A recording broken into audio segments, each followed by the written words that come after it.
Dr. Coons here from Endeavor Chiropractic in Springfield, Missouri. I'm going to be walking through another patient visit. So, starting the video here with working on her hips. Her main complaint was her shoulder, but she had said that she'd been to a different chiropractor in the past who had said that he thought that the pain in her shoulder, as well as a little bit of the winging in her shoulder, is likely coming from her hips, and her hips being off is causing the issues in the shoulder. So we started with her hips. This one was a sacrum adjustment there. I guess what I would put in a note would be calling it a P-L, or posterior rotation on the left side of the sacrum, meaning the left side of the sacrum has rotated more towards the back side, and then it's kind of fixated on the left as well at the SI joint. And that one was me adjusting her right hip. It was sitting a little bit high, so I'm bringing it down towards her feet in the floor, and then rechecking there, making sure that those SI joints feel good, have better motion. And then I go down to her feet, kind of move around her feet a little bit, see how her hips respond to putting some upward pressure with her feet. A lot of times when you put upward pressure on someone's feet, it kind of makes their hips, especially on their SI joints, move a little bit. And if there's any sort of restriction, their hips can oftentimes deviate one side or the other. As well as long as somebody doesn't have like a knee issue or something like that, if you push their feet towards their butt, a lot of times the sacrum rotation side, so like for her it would have been her left side, her left foot would stay farther away from her butt than her right foot, and then when you adjust it, it kind of goes away, which is pretty cool. Kind of a nice tool to use as well, just to kind of check and double check.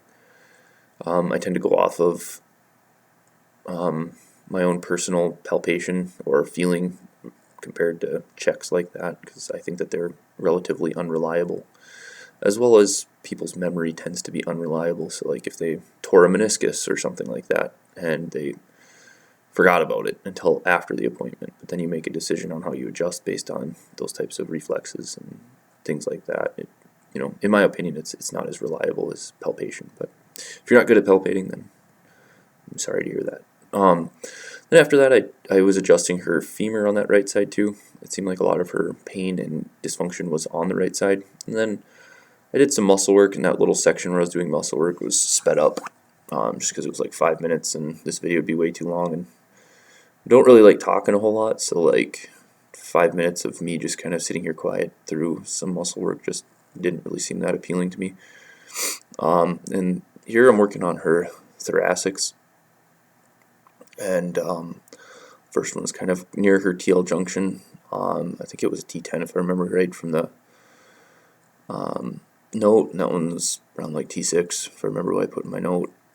And then there's one more up top here that I get before moving on to her ribs. I typically start with like drops in like the pelvis and sacrum, as well as lumbars, before doing any sort of side posture, especially like if I've never worked on someone before. I like to get a good idea of what they kind of feel like, as well as how they adjust. And if they tend to not adjust very well with drops, then I'll switch to side posture. But I tend to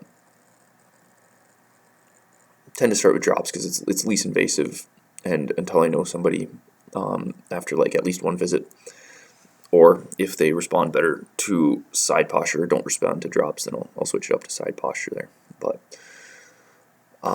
it's just kind of my overall philosophy. Start light, least invasive to most invasive. So here we're just kind of going through and touching up her ribs. So a lot of times when somebody has like a shoulder issue or scapula issue, it's like that'd be like your shoulder blade.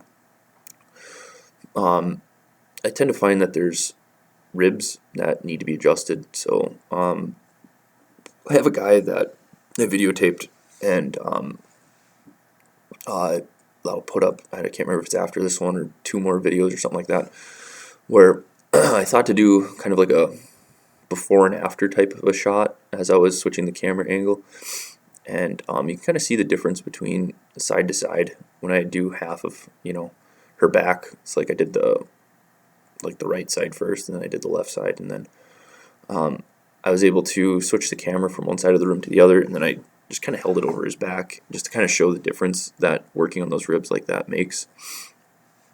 So stay tuned for that one. That was pretty cool to see, because it definitely relaxes the back quite a bit more, and people definitely notice. So like just adjusting their thoracics without doing ribs, have them get up, move around, they're like, oh yeah, it feels better. But then have them go down, do the ribs, and they're like, wow, that feels a lot better.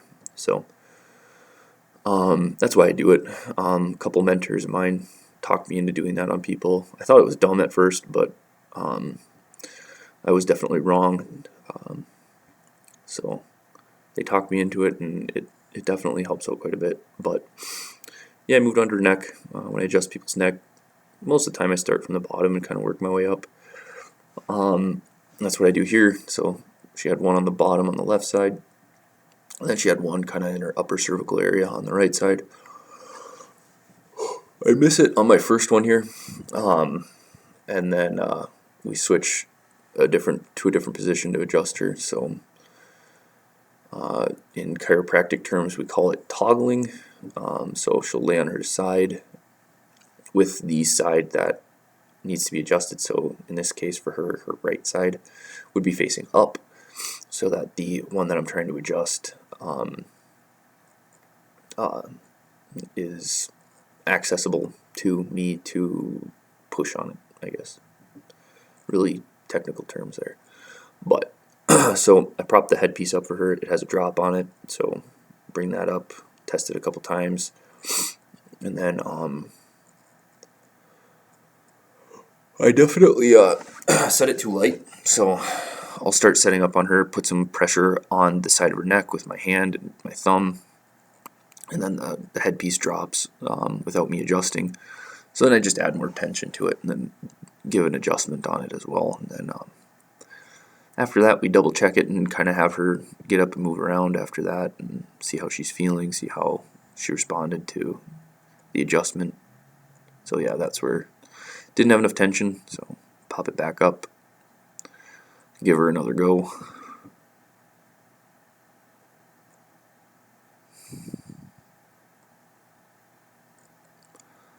And it went super well.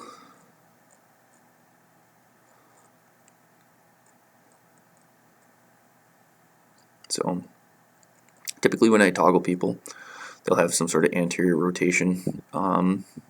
Hers didn't, but it felt like it had more laterality than rotation, so it's also like super effective for things that feel like they're more like lateral would be to like the side, rotation would be like forward and backward around like a central axis of the spine. So for her, it felt like hers was more lateral, which is probably why I missed it on the first adjustment, because that style of adjusting is typically more suited for rotational misalignments. But let's see here. I start working on her clavicles here, because like she was talking about like shoulder winging and stuff like that. So I tend to work on the sternoclavicular joint, so where your clavicle meets your sternum. Excuse me. I tend to stretch that. Some people will put an adjustment on there. Some people use like a, what do they call it? Those little clicky thingies. Activator. Some people use activator on that. I don't have an activator. Not a big fan of it. I like using my hands, but that's just kind of my preference. It's still effective for stuff like that, but it's just my preference to use my hands. And anyways, so we get it to go. It moves. It feels a lot more smooth when I have her shrugging her shoulders. And then on this one, working on her AC joint, feels like that one's a little bit stuck. So this one's just kind of, once again, like a stretching motion that it tends to free the AC joint up. So I just put a little bit of downward pressure on her the clavicle side of her AC joint, so like not on the joint itself, but holding the clavicle down. Or for people who don't know what the clavicle is, it's the collarbone, people kind of refer to. So if you break your collarbone, the anatomical term is clavicle. So yeah, I put some downward pressure on the outside of the clavicle, and then I bring her arm up, kind of like in a side delt raise, and then add a little bit of rotation. And a lot of times you can feel that thing kind of thunk underneath your hand into place. And then yeah, I have her kind of get up and test, and then I show her some motions that can kind of help with shoulder blade winging. And then she's kind of showing me some stuff that she's been shown in the past for like kind of pull downs, but just with the shoulder blades. And I was kind of showing her like a push up version of that, but with just the shoulder blades and not doing like a full push up. It's kind of the same thing, just different angles to attack those muscles to strengthen them a little bit. And then here I'm doing a little bit of muscle work, kind of like in her armpit on the front side of her shoulder blade. So like I typically, when I work on this type of stuff, I'll put my hand underneath their back when they lay down and just kind of pull the shoulder blade out as far as I can, and then I work on like subscap, lat, and any other muscles that kind of get into like attachments onto the humerus, like pull down or rotational type muscles in there. So if it gets tight, I tend to just like work them out, stretch them out. It's a little bit of pin and stretch, some kind of just holding of the muscles and stuff like that too. But yeah, so this is this visit. If you have any questions, leave some comments. Feel free to reach out to the clinic. And yeah, peace.